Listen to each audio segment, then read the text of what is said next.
On today's hot sheet, I'm discussing this morning's consumer price index data, Redfin's latest rental report, and home price changes since 2022. Today is Tuesday, March 12th, 2024. I am Byron Lazine, and the hot sheet starts now.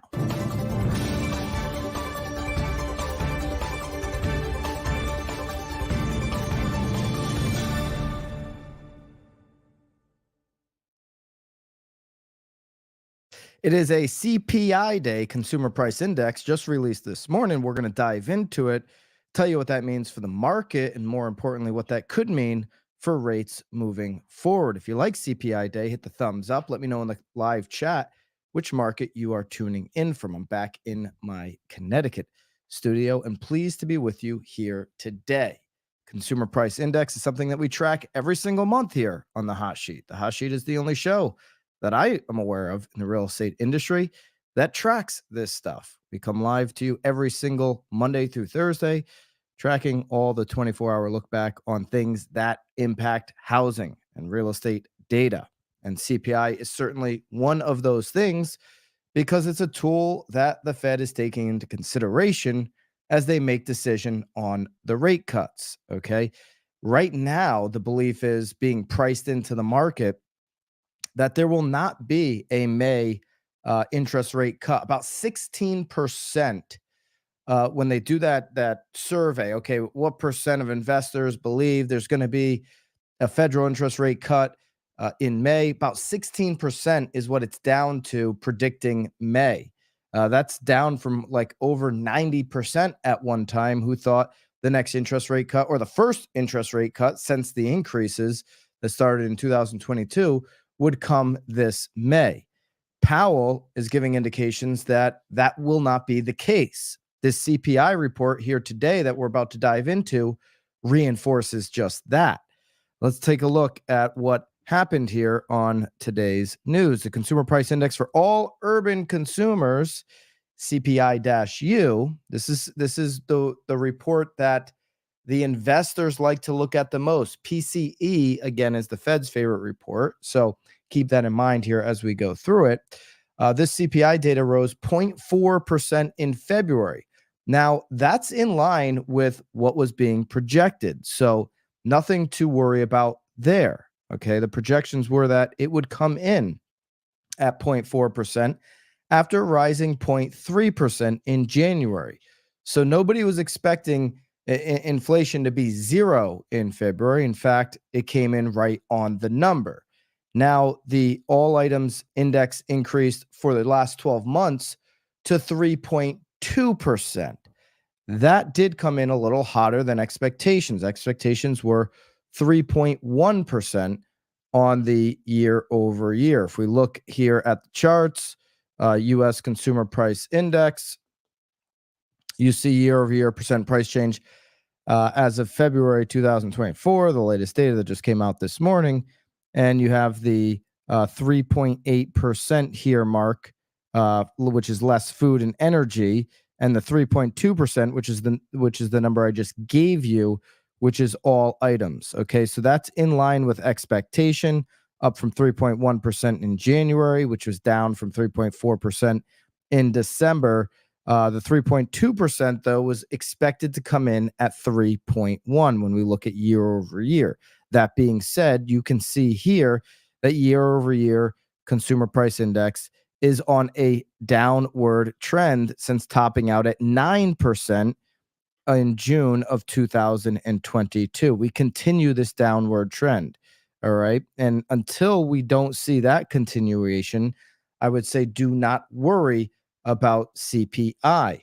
Not right now. I don't think we have anything to worry about, in fact.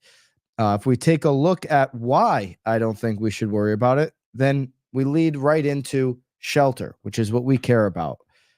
First, we'll take a look at the second paragraph, the copy and paste paragraph that is always in this BLS report.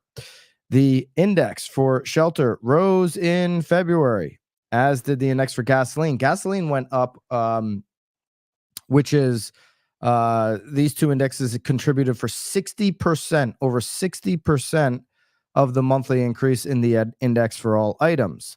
The energy index rose 2.3% over the month. Remember, energy had been down. Energy can fluctuate and impact inflation. And the food index was unchanged in February. Food hasn't been changing here for a little bit, as was the food at home index. The food away from home rose 0.1% over the month. But you always see shelter in here as a leading category in the CPI. Shelter, in fact, makes up over 36%, 36 weighting on this chart. Okay, so I'll go down and we'll take a look here at exactly what that means here. Shelter in the report. By the way, all of this, including the show notes, will be linked up for you in BAMX. Use code HOT to get 10% off of BAMX. So last month here, shelter went up 0.4% for the month. Okay, so the month of January. I'm sorry, that's incorrect. That was December. January was 0.6% for shelter. Okay, that was an increase from 0.4. So we had started to see a decline. November, December, shelter was 0.5. This is overall shelter, which makes up 36.222% weighting percent of inflation of CPI data. Shelter making up over a third. So November, December, you had 0.5 down to 0.4. It's like, okay, we're heading in the right direction. And then January, we had that increase for the month to 0.6. And now February is down, but it's at 0.4%. Okay, so we're back to like December's level for the month. Owner's equivalent rent of residences. It blows my mind that this is weighted at over 25% of inflation. That came in at 0.4 for the month. Okay, so 0.4 on owner's equivalent rent of residences after being in at 0.6% last month. You guys know how I feel about owner's equivalent rent. When you read what owner's equivalent rent is in plain English, it just like blows your mind. Here's out of CNBC. The BLS reported, that's Bureau of Labor Statistics, reported that increases in energy and shelter amounted to more than 60% of the total gain. Okay, we read that right out of their report. Gasoline jumped 3.8% on the month. Wow. Owner's equivalent rent, a hypothetical gauge of what homeowners could get renting their property. So we are factoring in 26% of CPI data on hypotheticals, not with experts who know the rental market. No, not with property managers who deal with this every day. No, not even with CoStar, who does this for a living at, 35 billion plus market cap. No, our hypothetical gauge is with everyday homeowners who have no plans of moving, who have no plans of renting their property, in fact. And these are folks who are willing to fill out or answer a phone call on a home phone to take a survey. This is how we've done it since the 80s. To say that it's antiquated would be being kind. It's ridiculous that the CPI is factoring this heavily on a hypothetical gauge of what people who aren't even thinking about renting their properties, have no experience in renting their properties, feel like they could get for their property. I know in my neighborhood in particular, there's a lot of home sellers who think they could get yesterday's prices.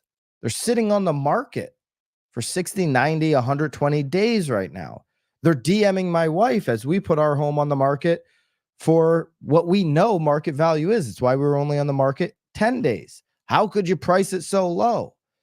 Well, you're pricing your house above what it's worth today. So when you ask people their opinion on what they could get for renting their home, my experience is they're going to be higher than the reality. Now, we're about to get into a Redfin report that might actually validate here, to be fair, where owner's equivalent rent came in with the numbers. But as we look forward and we look at all of the inventory coming onto the market in rent, and now let's be fair, single family rents are holding up much better than apartment rents. Okay, apartment rents are starting to come down. Single family rents are holding up. People want a single family home to rent. Okay, so there's two different categories there, but we know apartments make up much more of the rental inventory across the country than comparison to apartments. We're going to look at a report here that might substantiate a little bit of what owner's equivalent rent came in at. But we know long term going forward, and even the Fed believes this. Jerome Powell testified to it last week. We know that rents are projected to come down. When we look at most of the hotspots where there are inventory being added each and every single week on apartments, and it's going to happen throughout this year, we only expect rental prices to come down as that competition increases, as that competition continues to go up. Taking a further look here at some of the CPI data, we have energy being the big gainer here at 2.3 on the month after being down negative 0.9 last month. That was the energy was what helped CPI the most last month. Non-alcoholic beverages and beverage materials, after being at 1.2 last month, down 0.2. Wonder if that means people are switching back over to the booze. Maybe that was reflective of just dry January, right? 1.2% in January for non-alcoholic beverages and beverage materials, now down 0.2% this month. So inflation going down. The food is a little, it's interesting when you look at some of the food. It's like energy and shelter making up over 60%. That's what we want to really keep our eyes on. Apparel's up 0.6% after being down 0.7%. Airline fares was a big gainer, 3.6% after just being up 1.4% last month. Food overall coming in flat after being at 0.4% last month. Cereal products. Look, cereal was a big gainer in the food category. Now, this makes up 0.3% of the weight in CPI, so it's nothing. But cereal coming in at 1.4 after being down negative 0.1 last month. I don't know if that has anything to do with that guy from Kellogg's, the CEO, saying, hey, eat cereal for breakfast, and people actually listen to him. If they did listen to him for dinner, the Kellogg's CEO said you should be eating cereal for dinner. And then all of a sudden in the CPI, it goes up, a pretty big increase from what we've seen. The folks that were listening to that advice probably should get checked out, to say the least. I wouldn't suggest eating cereal, quite frankly, at all. It infuriates me when my daughter eats cereal because I'm like, okay, great. What a great meal. Sugar and milk. There you go. Way to go, kiddo. Frozen refrigerated bakery products, pies, and turnovers up 1.8. All right, so enough of that. We've got CPI data in. Here's the big takeaway, and I'll refer to our buddy Logan Mohtashami over at Housing Wire with a tweet that he put up on X this morning. We all know the disinflation factors for apartments. Those are coming. Okay, those are coming. The disinflation factors for apartments are obvious. However, single-family rents are holding up well. Still, this has legs. Talking about shelter, this is the overall, 12-month percentage change on the CPI for shelter. This has legs to go lower, as it will always catch up with the forward-looking data. And the forward-looking data, even Jerome Powell says, will be coming down in the future, okay, as these rents continue to even out. And you see shelter here is on a consistent downward trend, despite being weighted so heavily in the CPI. Shelter and energy, again, making up 60% plus on this current report. CPI up 0.4%. That's in line with expectations. And 3.2% from a year ago. That is just a little hot. This does kind of validate that belief that's been out there quite a bit the last couple weeks, that there will not be a cut on the federal interest rate in May. They're now projecting that it's more likely to come in June. So don't expect a federal interest rate cut in May. Investors only have that happening at a 16% chance now, as opposed to a 90% give or take chance in June. The expectation is fully that it will happen now in June. That can change. That's why there's still 16% left in May. There's still some that are holding out hope that that is going to be the case.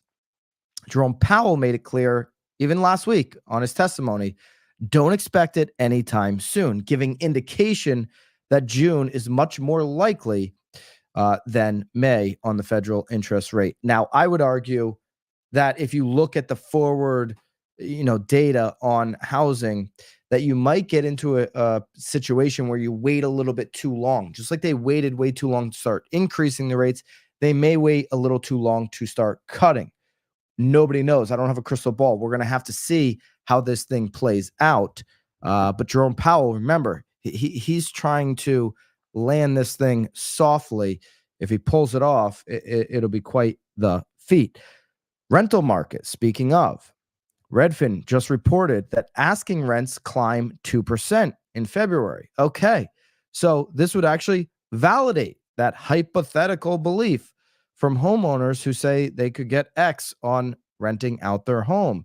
Redfin here for the first time in quite some time reporting that asking rents are climbing 2% in February, making it the biggest gain in over a year for asking rents.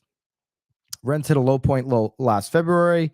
This is one reason they're now showing a sizable year-over-year uptick. Okay, so keep that in mind. The low point that it hit last February is now showing this sizable year-over-year uptick. Last February's low point has a lot to do with it.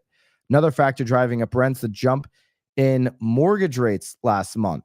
Okay, so that we've seen demand go down recently as rates went back up over 7%.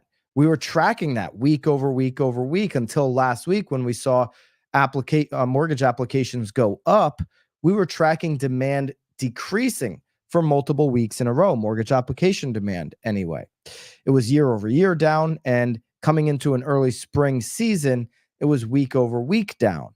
That makes sense. As it gets more unaffordable, you have some shifting over to the rental market. And that could have been an impact. The Northeast and Midwest were the biggest gainers here on rental asking rents. It makes sense because those are the two markets with the least amount of for sale inventory. Asking rents rising roughly from 5% a year earlier.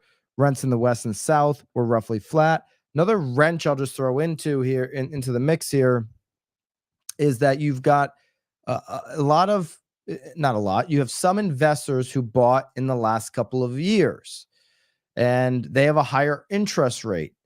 And in order for them to cover and make a return, those rents have to continue to increase. It's where I've cautioned a lot of investors buying in this market without getting a real deal and expecting a return. You may be in a situation you have to wait 7 to 10 years to really make sense after you factor in maintenance and all of those things to getting a return on these rents. Okay. The U.S.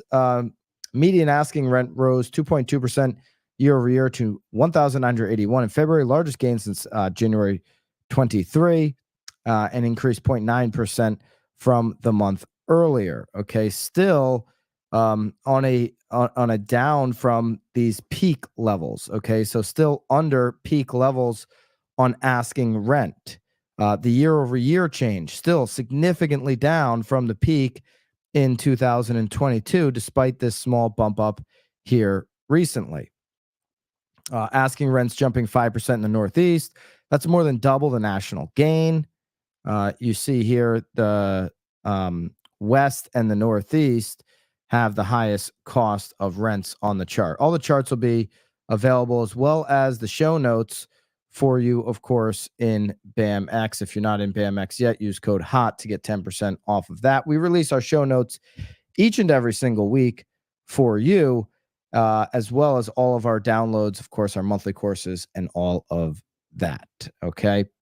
Here's this week's show notes just to show you the breakdown on the important stuff on the CPI, the entire high level stuff that you can use in your marketing for the Redfin data. February 2024 asking rent 73 below the record high set in August 22. February 24 asking rent was 387 higher than February 2020, the month before the pandemic, gain 387 a month higher. Okay, so some interesting nuggets there that you can use in your marketing. And now let's get into some of these home price changes. For the home price index that Lance Lambert here put together for us. This is a Freddie Mac home price index. U.S. home prices rise 0.1% during the seasonally soft window of December 23 and January 2024, year over year basis, according to this Freddie Mac's home price index. They were up 6.1% between January 23 and January 24. National home prices ended January 24 up 1.6% above the 2022 summer peak and 42.6% above March 2020 levels. So topping out here at all-time highs, according to the Freddie Mac index. Okay. We have a 384 metros shift in home prices tracked by the Freddie Mac home price index, 384 metros here. I'll actually switch over to this one. This will be linked up for you guys in BAMX because you can actually search this table. Love doing this every single time they update it. If you want to drop a market into the comments, I'll gladly search it here. I'll pick out a few of note. You can see here, Austin, since the 22 peak is down 14.5%, year over year down 4.1%, but still up since March 2020, 40%. It's incredible gains for the folks in Austin, despite the recent cooling off there. You've got Bend, Oregon, now down 6.7% since the 22 peak, but still up 50% since the March 2020. These are incredible gains. And interestingly enough, with Freddie Mac's data here, you have a recent Zillow home value index has just been revised once again. Okay. They issue a new downward revision to home price forecasts. They expect U.S. home prices as their tracking measurements to rise 0.8% between now and February 2024. Last month, its 12-month outlook was 4.2% up. Okay, so Zillow's been all over the place with these forecasts. They were up 6.6% last year at the end of the year. Then interest rates went up over 8%. They reacted. They said home prices are going to be flat. Then in December, the 30-year fix pulled back. I'll go to Nashville, Charlotte, Milwaukee in just a second. Then home prices pull back, okay? Or I'm sorry, 30-year fix pulls back in December before going up, obviously, the beginning of the year. Zillow comes back out. They have the 4.2%. Now they're back down to basically flat at 0.8%. So you see that Zillow is very reactionary to the current economic data, okay?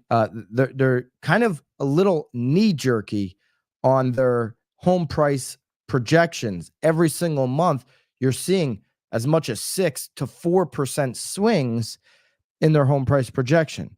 But Zillow still bullish on home prices a little bit, saying that they will go up. Okay, let's take a look. I think it was Nashville first. Nashville, month over month, down 0.1%, year over year, up 2.8%. Since their all-time high in 22, down 1.8%. But since March 2010, Nashville is up over 52.8%. Incredible gains for Nashville, one of the hottest markets over the years here. Charlotte, okay, up 60.5% since March 2020. And Charlotte continues to rip. Charlotte is, of course, up 4.3% since the 2022 peak. Charlotte has no signs of turning back. The growth is incredible. Year over year, up 6.2%, beating the national average. Month over month, up 0.1%. Charlotte just on an absolute tear. Huge growth economy happening in Charlotte. Okay, Milwaukee is Milwaukee year over year up 6.9%, well above national average, down 0.2% month over month since the 22 peak, up 4.2%. And since March 2020, up 38.9%. So look at that. Milwaukee, as much of it on a tear it's been over the last year and since the 22 peak, still below, just barely below what Austin has gained since March 2020. Okay, some of these markets were hotter earlier, and then others have picked up as of late, a lot to do with the inventory situations in those markets. Okay, OKC I see on the list. Oklahoma City, up 42% since March 2020, 5.6% since the 22 peak, one of the more affordable markets, of course, year over year, 6.5%. I agree with Chris that is quite a swing by Zillow, and we continue to see it month over month, where we see most of the other projections kind of stay more consistent there. Let's take a look at Greenville, South Carolina, another one of those growth markets, down 0.2% month over month, but year over year up 4.8%, since the 22 peak up 4%, and up 53% since March 2020. Brock, the Resi Club link will be in BAMX today, so just take a look in all of the BAMX links. It'll be available there. San Jose, okay, let's take a look. San Jose is one of those markets that's not up in line with the country since March 2020, up 26%, and it's up 7% year over year. Since the 22 peak, down 0.1%. So let's see if we can get, there's 384 metro areas, and we're looking at now, there we go. In Georgia here, Macomb, Bibb County is up 7.2% for the year, 4.9% since 22 peak, and 48.8% since March 22. Crazy numbers there, of course. And I think that'll wrap it up here. This will be available for those that want to play around with this inside of BAMX. There'll be a link there. Of course, if you're not a member of BAMX yet, encourage you to do so. We drop new courses, live streams each and every single month. We have our Facebook community, and every single day you get the show notes from this show, which are lengthy, all of the links, as well as all of the downloads and charts that we use on this show. Okay, now in reaction to that CPI data that we went over here at the top of the show, if you're just joining us, make sure you go back, listen to the first segment. We went over CPI and how shelter's impacting the new CPI report from this morning. And you can see here what the 10 years reaction to that CPI report was at 8:30 when the data came out. You saw a sharp spike, then kind of a reset, kind of a pump fake, and then a reset. And now, boom, spiked up once again. We were getting close to about 4, just under 4. The last couple readings here on the last couple days, rather, on the 10-year, and that was driving down the 30-year fixed. This is an indication that later today, the 30-year fixed will be higher than what we've seen the last 3 or 4 readings, back up to 4.147, unfortunately, on the 10-year. That's in direct reaction to that CPI report. You can see it move at the exact time the CPI report came out. Of course, the 30-year fixed yesterday ended the day at 6.87. Based on where the 10-year is right now, if that kind of continues here throughout the day, the afternoon report on the 30-year fixed could come in back at the 7, which we haven't seen since March 5th. Not rooting for that, just saying that is a possibility to happen. All right. That is your hot sheet here, your 24-hour look back on all things related to housing for this Tuesday. Later today here on the main channel at 2 p.m., we'll be releasing our next Real Word podcast. And we have the new updated data, which is available for you on nowbam.com on a recent article on what the National Association of Realtors leadership and contractors collected 2 years ago. This data is only available 2 years back. It was just updated, and we have that all available for you. I'll be breaking it down in podcast form on the Real Word today at 2 p.m. Looking forward to seeing you there. Make sure you're subscribed to the channel so you don't miss any of our new releases. We'll see you back here tomorrow on the Hot Sheet, live at 9:30 on the East, 6:30 on the West. You know the deal in between. And until then, toodaloo.